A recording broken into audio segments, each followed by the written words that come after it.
Jake Morrison wiped the grease from his hands with an old rag and looked at the broken engine in front of him. The mining drill had been acting up for weeks, and its owner needed it fixed by tomorrow. Jake sighed and pushed his brown hair back from his face. He was 32 years old, but the worry lines around his eyes made him look older. "Dad, I'm hungry," came a small voice from behind him. Jake turned to see his 8-year-old daughter Lucy standing in the doorway of his repair shop. Her blonde hair was tied back in pigtails, and she held a worn, stuffed rabbit under her arm. She had her mother's green eyes and her mother's smile. "I know, sweetheart. Just give me 10 more minutes and then we'll go make dinner," Jake said. Trying to sound cheerful, Lucy nodded and went back upstairs to their small apartment above the shop. Jake looked around his workspace. The repair shop was tiny, with tools hanging on every wall and spare parts scattered across old tables. It was not much, but it was home. Jake had been running the shop for 5 years now, ever since he and his wife moved to Kepler 7 mining station. The station was on the edge of human space, far from the big planets and fancy cities. Most people who lived here worked in the mines or ran small businesses that served the miners. 2 years ago, Jake's wife had died in a mining accident. Since then, it had been just him and Lucy. He worked hard to keep the shop running and take care of his daughter, but money was always tight. Most days, he barely made enough to pay for food and rent. The storm outside was getting worse. Jake could hear the wind howling around the station's metal walls. The weather control system had been acting up lately, and storms like this were becoming more common. He finished what he could on the mining drill and started cleaning up his tools. Just as he was about to close the shop for the day, a bright flash lit up the sky outside. Jake looked out the window and saw something falling through the clouds. It was big, much bigger than any ship he had ever seen. Whatever it was coming down fast. "Lucy, stay inside," Jake called as he grabbed his emergency kit and coat. "I'll be right back." Jake ran outside into the storm. The wind was so strong he could barely stand up. He climbed into his old hover truck and drove toward where he had seen the object fall. Other people from the station were doing the same thing. When something crashed this close to home, everyone wanted to know what it was. It took Jake 20 minutes to reach the crash site. What he found there made him stop and stare. The ship was huge, at least 3 times bigger than any human vessel he had ever seen. Its hull was smooth and dark, with strange symbols glowing along its sides. It had crashed into a rocky hill, leaving a deep crater in the ground. Jake parked his truck and walked closer. The ship was clearly alien, unlike anything humans had built. Its design was elegant and flowing, as if it had been grown rather than constructed. Parts of it were damaged from the crash, but it was still beautiful. "Anyone else see this thing?" asked Pete, one of the other mechanics who had arrived. "Never seen anything like it," Jake replied. "We should be careful. We don't know what's inside." As they watched, a section of the ship's hull opened with a soft hiss.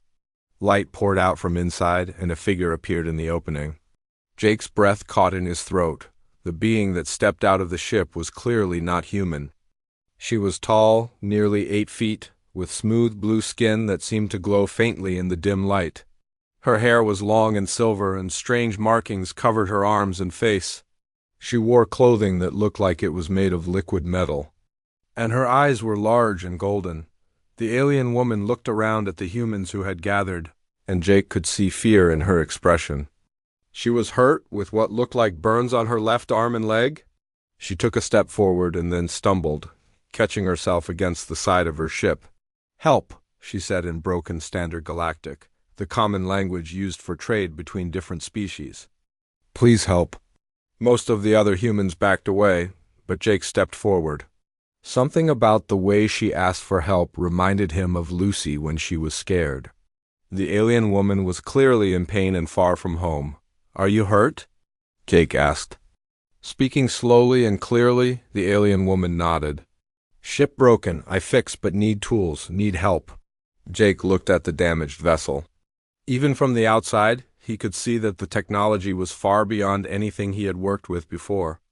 But he had been fixing things his whole life, and he knew that all machines worked on the same basic principles. "I can try to help," Jake said. "But first, let's get you somewhere safe.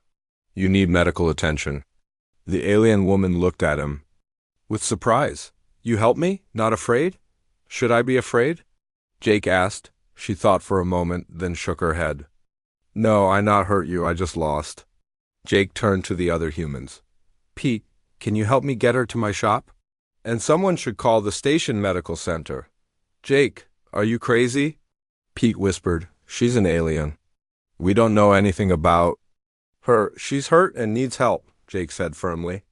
"That's all I need to know." The alien woman heard this exchange and looked at Jake with something like gratitude in her golden eyes. "I am Zara," she said. "I thank you for kindness." "I'm Jake," he replied. "Can you walk?" Zara nodded and took a few careful steps. She was clearly in pain, but she could move. Jake helped her to his truck while Pete and the others secured the crash site. The storm was still raging, and they needed to get inside. During the drive back to the station, Zara sat quietly in the passenger seat. She kept looking at Jake with curiosity, as if she had never seen anything like him before. Jake glanced at her occasionally, still amazed that he was sitting next to a real alien. "Where are you from?" Jake asked. "Far away," Zara answered. "Very far. I was traveling, but my ship broke. Navigation failed." "What kind of ship is that? I've never seen anything like it." Zara was quiet for a moment. "It is old design from my people. I am simple trader, move goods between worlds." Jake nodded, though something about her answer seemed incomplete. The ship looked too advanced and too expensive to belong to a simple trader, but he did not push the issue. Everyone had secrets, and Zara would tell him more when she was ready. They arrived at Jake's shop just as the medical team from the station showed up. The doctor, an older woman named Helen, examined Zara carefully. She had never treated an alien before, but the injuries were straightforward cuts and burns that would heal with time. "She needs rest and quiet," Helen told Jake. "Keep those wounds clean and make sure she drinks plenty of water." After the doctor left, Jake showed Zara to the small couch in his apartment above the shop. Lucy had been watching from the kitchen, her eyes wide with wonder at their unusual guest. "Lucy, this is Zara," Jake said. "She's going to stay with us for a while until her ship is fixed." Lucy stepped forward and offered Zara her stuffed rabbit. "Are you hurt?" she asked. Zara looked at the child with surprise and something like joy. She took the rabbit gently and held it for a moment before giving it back. "I am better now," Zara said. "Thank you, small one." And so began the most important 3 weeks of Jake Morrison's life, though he did not know it yet. The next morning, Jake woke up to the smell of something burning. He jumped out of bed and ran to the kitchen, where he found Zara standing over the stove with a confused look on her face. Black smoke was rising from what used to be eggs, and the pan was glowing red hot. "I try to make breakfast," Zara said sadly, "but your food is difficult." Jake quickly turned off the stove and opened the windows to let out the smoke. Lucy came running from her room, took one look at the mess, and started laughing. "Dad, I think Zara needs cooking lessons," Lucy said between giggles. Jake could not help but smile. "It's okay, Zara. Human food takes practice. Here, let me show you." Over the next hour, Jake taught Zara how to cook eggs properly. She was a fast learner, but her hands were much bigger than human hands, and she had trouble with the small controls on the stove. By the time they finished, they had made a decent breakfast, though it had taken 3 tries. "Your people eat different food?" Lucy asked as they sat at the table. "Yes, very different," Zara replied. "We eat how you say. Energy crystals and liquid nutrients, not solid food like this." "That sounds weird," Lucy said. "Don't you get hungry for real food?" Zara thought about this. "I never tried real food before. This is first time. It is interesting." After breakfast, Jake went down to his shop to start working on Zara's ship.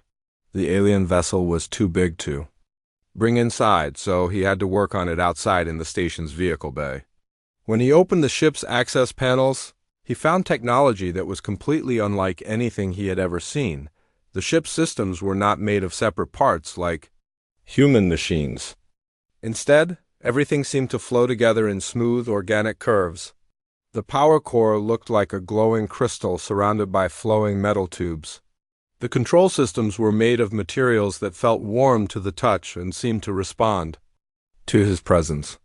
"This is impossible," Jake muttered to himself as he studied the ship's engine. "How does any of this work?" Zara appeared beside him, moving so quietly that he had not heard her approach. "You understand machines well," she said, watching him work. "I've been fixing things my whole life," Jake replied. "But this is way beyond anything I know. I can see what's broken, but I don't know how to fix it." "You will learn," Zara said with confidence. "You have good instincts. You see how things connect." Jake looked at her curiously. "How do you know that?" "I watch you work." "You understand." The spirit of machines, not just the parts, this is rare gift. Over the following days, Jake spent every free moment studying Zara's ship. Slowly, he began to understand how the alien technology worked. It was not just about moving parts in electrical circuits. The ship's systems were designed to work together like a living thing, with each part supporting the others. Zara helped him learn, but she was careful not to reveal too much about how advanced her technology really was. She showed him basic repair techniques while claiming they were common knowledge among her people. Jake noticed that she seemed to know much more than she was telling him, but he respected her privacy. Meanwhile, Zara was learning about human life by living with Jake and Lucy every morning. She helped Lucy get ready for school, which meant walking her to the small education center on the station. At first, the other children were scared of the tall alien woman, but Lucy proudly introduced her as their house guest. "Zara is teaching me about space math," Lucy told her teacher. "She knows about planets I never heard of." The teacher, a young man named Ben, was nervous about having an alien in his classroom. But when he saw how patiently Zara helped Lucy with her homework and how much the girl was learning, he began to relax. "She's actually a good influence on Lucy," Ben told Jake one day. "Her math skills have improved dramatically."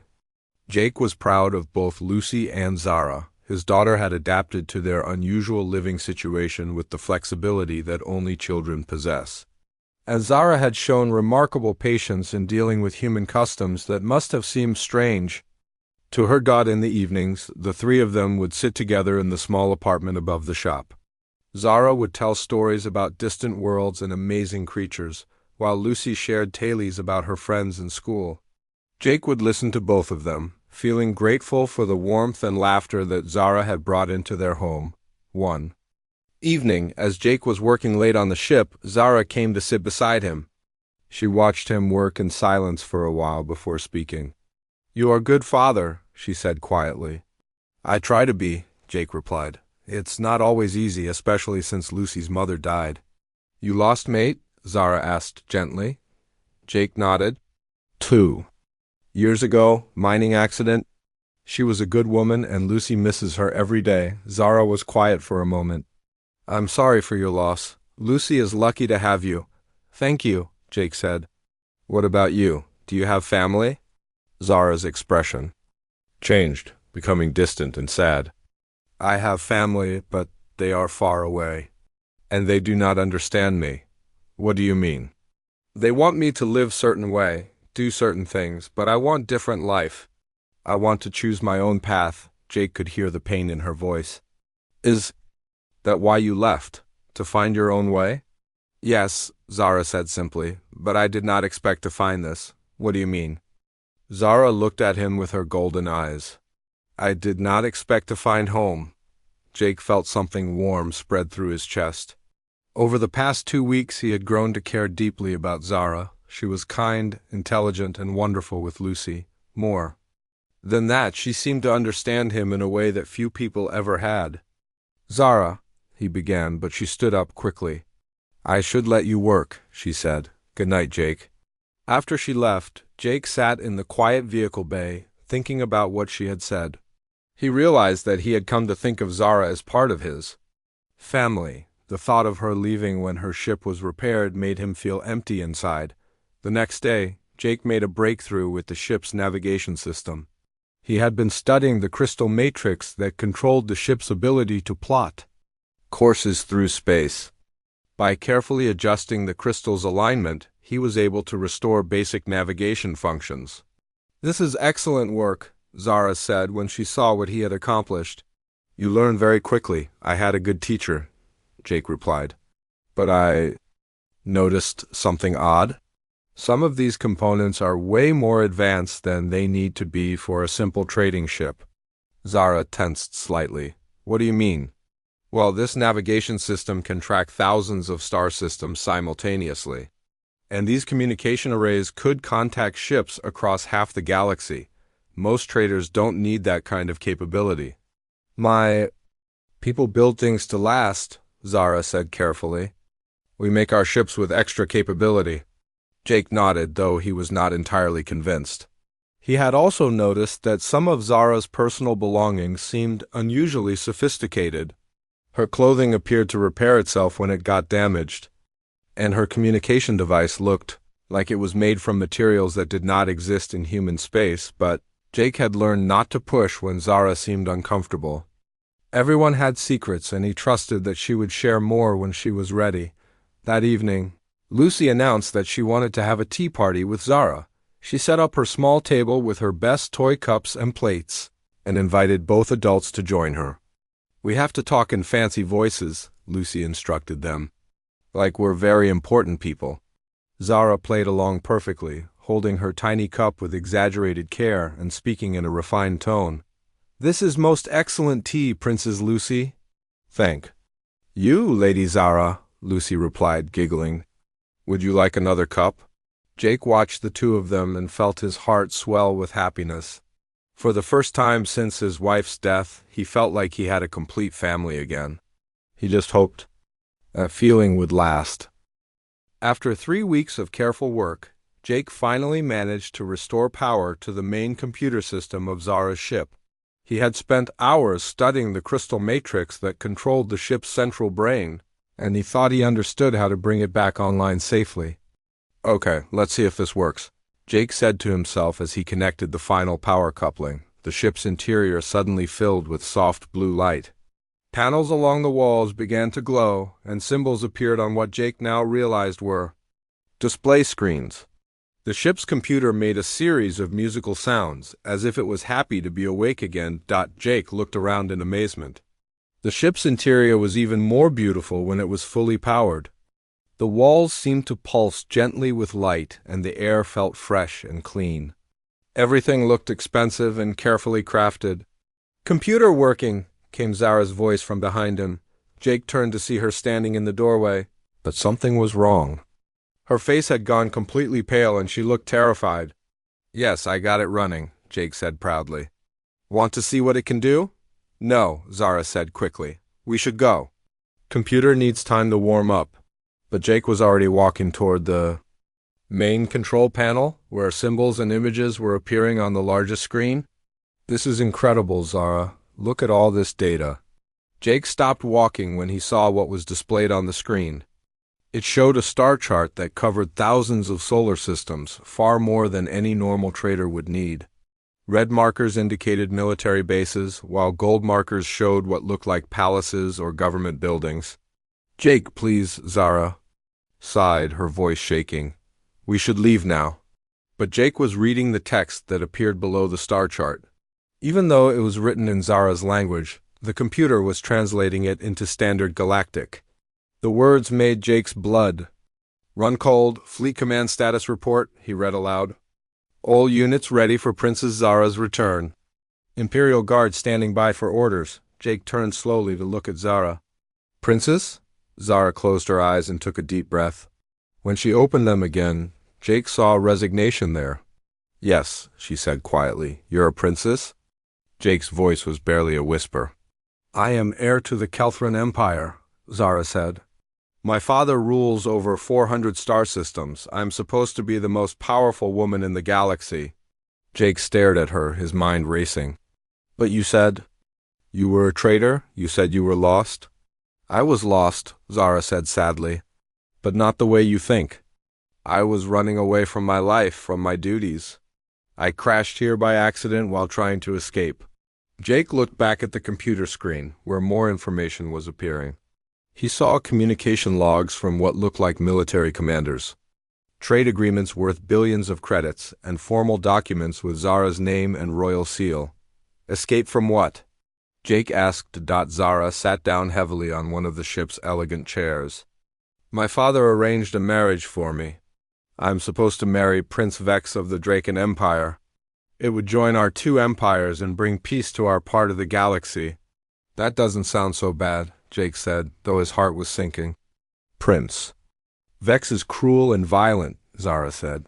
He has killed his own people for disagreeing with him. He treats women like property. My father says I must marry him for the good of the empire, but I cannot. Jake felt anger building in his chest.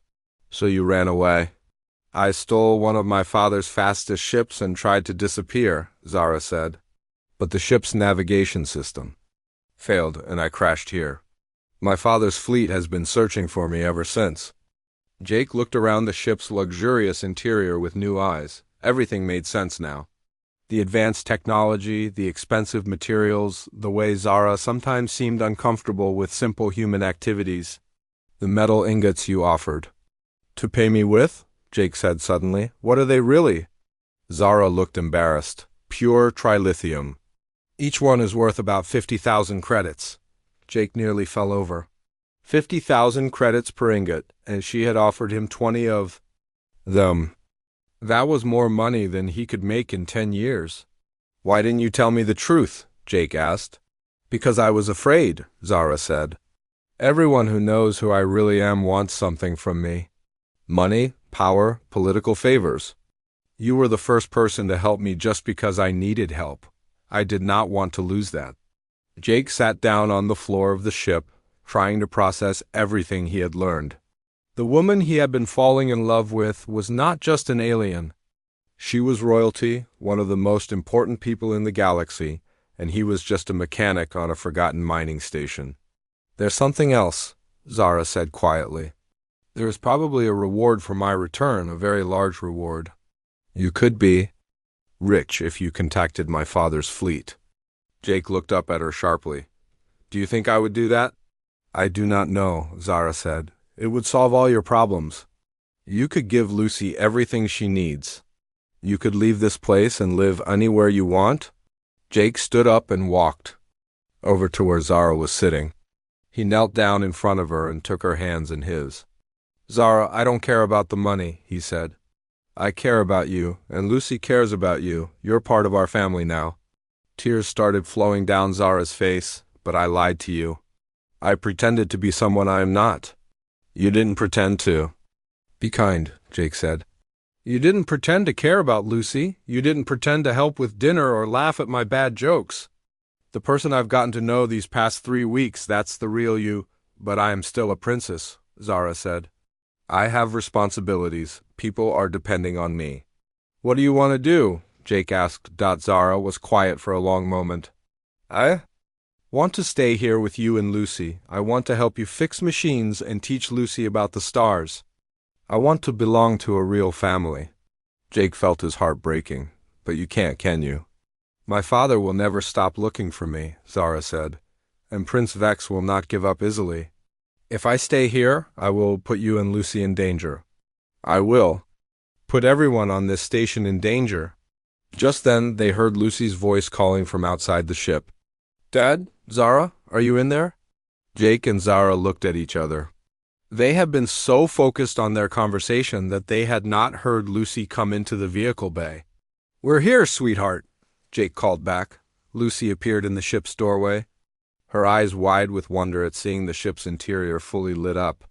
Wow, it's so pretty. It looks like a fairy tale. Lucy, Zara said gently, come here. We need to talk to you about something. Lucy walked over to them, sensing that something serious was happening. Is everything okay? Jake looked at Zara, who nodded. Lucy, Zara has something important to tell you about who she really is. I know who she is, Lucy said matter-of-factly. She's Zara. She makes terrible pancakes and tells great stories and helps me with my math homework. Zara smiled through her tears. Yes, but I am also something else. I am a princess from far away. My real family is very powerful and very wealthy. Lucy thought about this for a moment. Are you going to have to go back to them? I might have to, Zara said sadly. But you don't want to? No, I want to stay here with you and your father. Lucy walked over and hugged Zara tightly. Then stay. We'll figure out how to make it work. Jake looked at his daughter with pride. At 8 years old, she had more wisdom than most adults.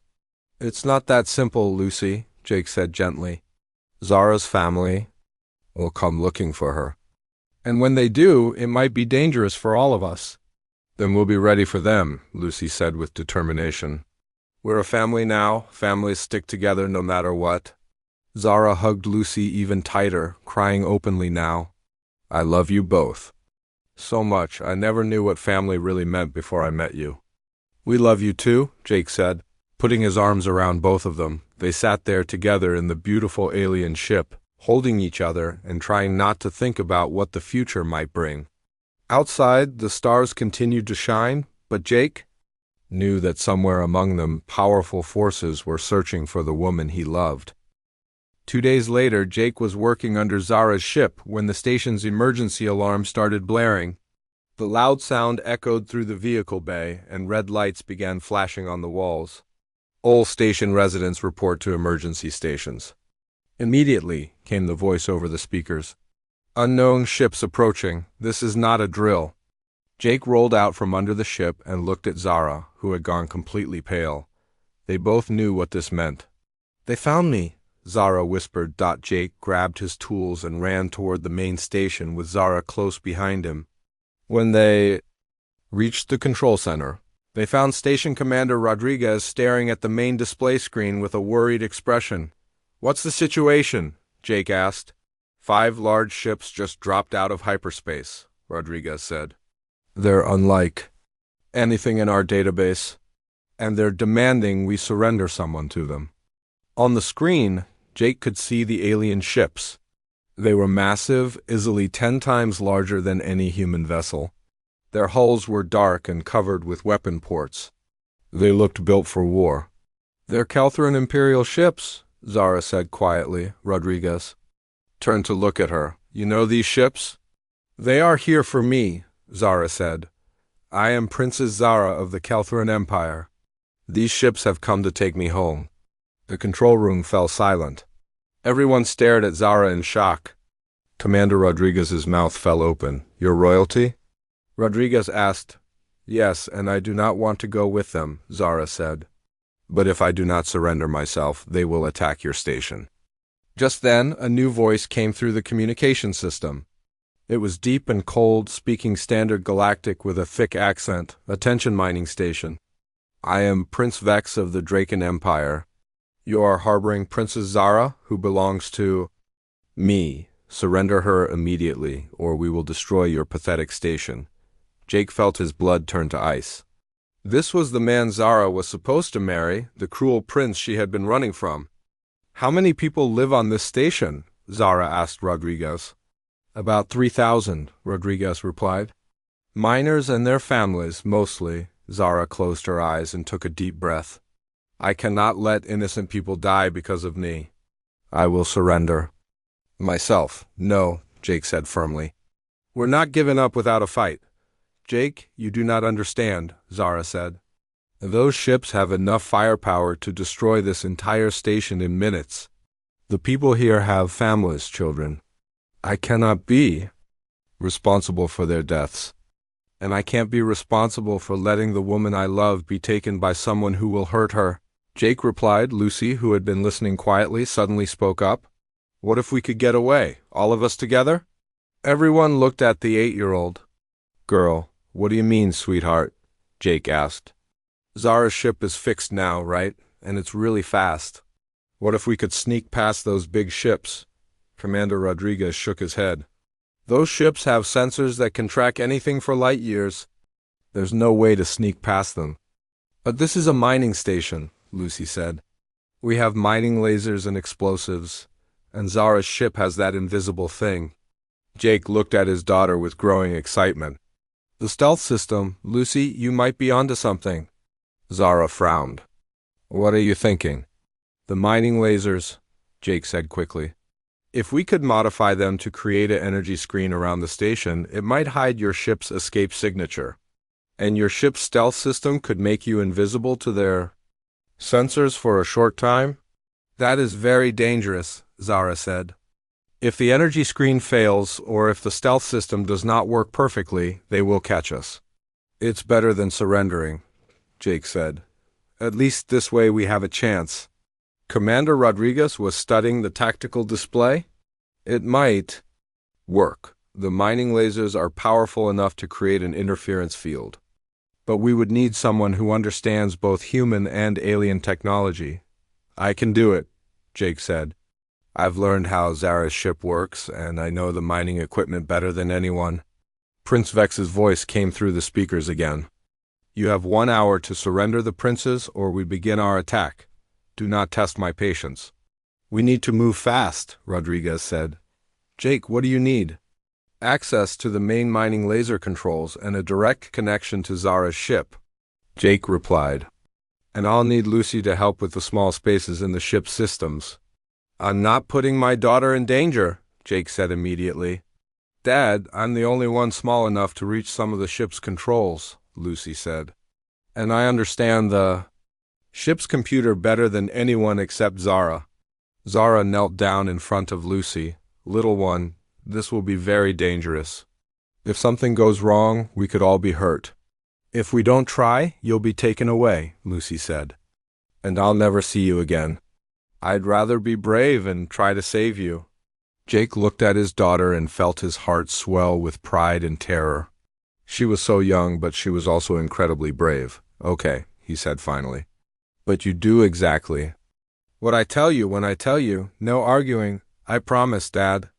For the next 45 minutes, Jake worked frantically to connect the station's mining lasers to Zara's ship's computer system. It was incredibly complex work, linking two completely different technologies. Zara helped by translating the ship's technical specifications, while Lucy crawled through the ship's small maintenance tunnels to make connections that adult hands could not reach. With 10 minutes left before Prince Vex's deadline, they were ready. Everyone on the station needs to get to the emergency shelters, Jake told Rodriguez. If this doesn't work, those ships are going to start shooting. What about you three? Rodriguez asked. We'll be in Zara's ship trying to escape, Jake said. If we make it out, we'll send help. Rodriguez nodded grimly. Good luck. Jake, Zara, and Lucy ran to the ship and strapped themselves into the pilot seats. Jake had never flown anything more advanced than his hover truck, but Zara had taught him the basics of the ship's controls. Ready? Jake asked, his hands shaking slightly as he reached for the power controls. Ready, Zara and Lucy said together. Jake activated the mining lasers first. Brilliant beams of energy shot out from the station, creating a dome of crackling power around the facility. The energy field would hide their heat signature and mask their escape, but only for a few minutes. Stealth system activated, Zara announced. We are invisible now, but not for long. Jake fired the ship's engines and shot out of the vehicle.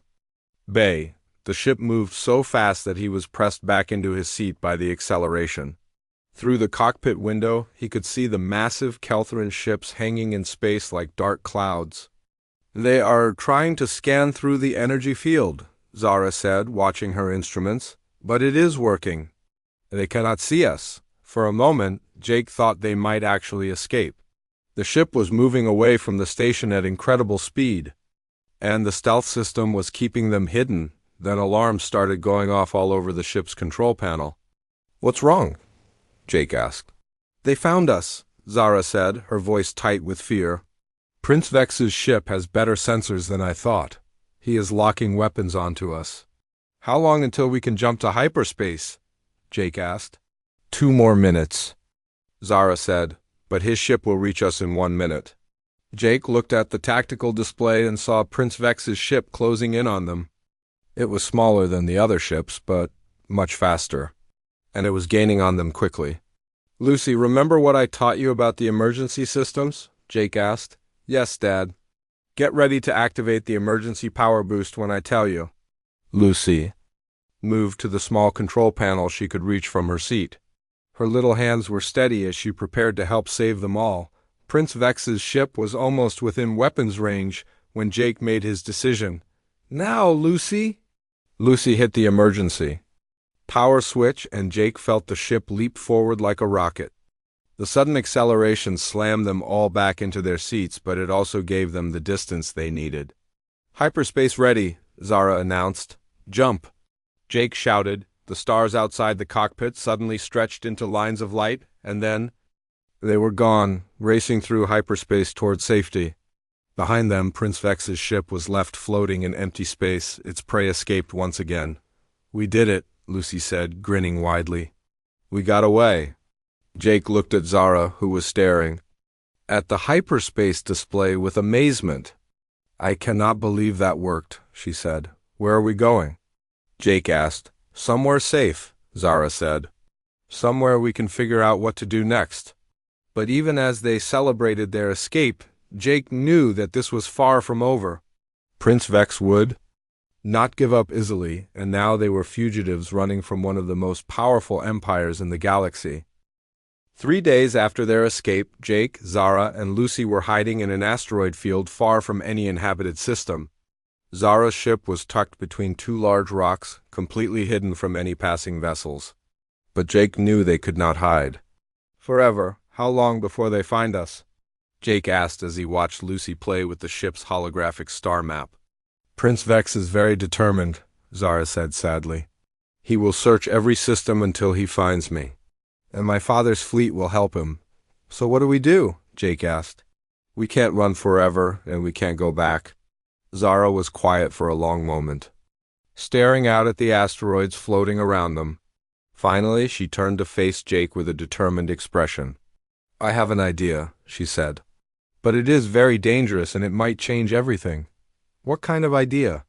I want to speak to my people, Zara said. All of them, every person in the Keltheran Empire. Jake frowned. How would you do that? This ship has the most powerful communication system in the galaxy, Zara explained. It can send a message to every planet, every ship, every communication device in Keltheran space. But if I use it, everyone will know exactly where we are, including Prince Vex, Jake said. Yes, he will come for us immediately.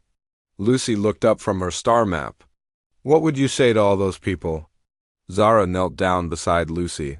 I would tell them the truth. About how I was forced to marry someone cruel? About how I found real kindness with your family? About how people should be free to choose their own lives? That sounds like a good message, Lucy said. But why is it dangerous? Because it might start a revolution, Zara said. If people hear what I have to say, they might decide they don't want to live under the old rules anymore. Jake understood. Now, you're talking about changing your entire empire. Yes, Zara said. For too long, my people have lived under rulers who care only about power and wealth. Maybe it is time for something different. And if it doesn't work? Jake asked. Then Prince Vex will capture us, and I will be forced to marry him anyway, Zara said. But at least we will have tried. Jake looked at his daughter, who was listening to everything with serious attention. Lucy, what do you think? I think, Zara should tell people the truth, Lucy said. And I think we should help her even if it's scary.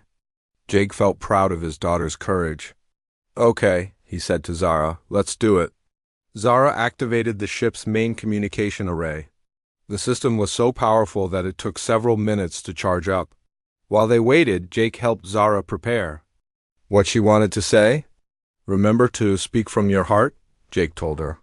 Tell them about the life you want, not just the life you're running from. When the system was ready, Zara sat in front of the communication screen and began to speak.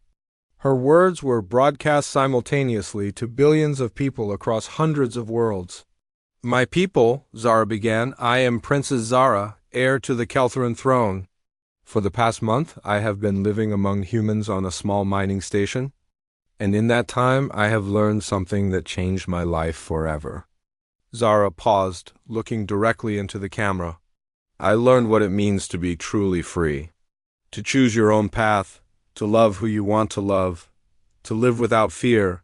She went on to tell her people about Jake and Lucy, about how a simple mechanic had risked everything to help a stranger. She described the warmth of a real family, the joy of honest work, and the beauty of a life lived with kindness instead of power. I was supposed to marry Prince Vex to secure an alliance between our empires, Zara said. But Prince Vex is cruel and violent. He would rule through fear, just as our fathers have done. I refuse to be part of that system any longer. Zara's voice grew stronger as she continued. I call upon all citizens of the Kelthran Empire to demand change. Demand the right to choose your own leaders. Demand the right to live free from fear. Demand a government that serves the people, not the other way around. When the broadcast ended, Jake, Zara, and Lucy sat in silence, waiting to see what would happen.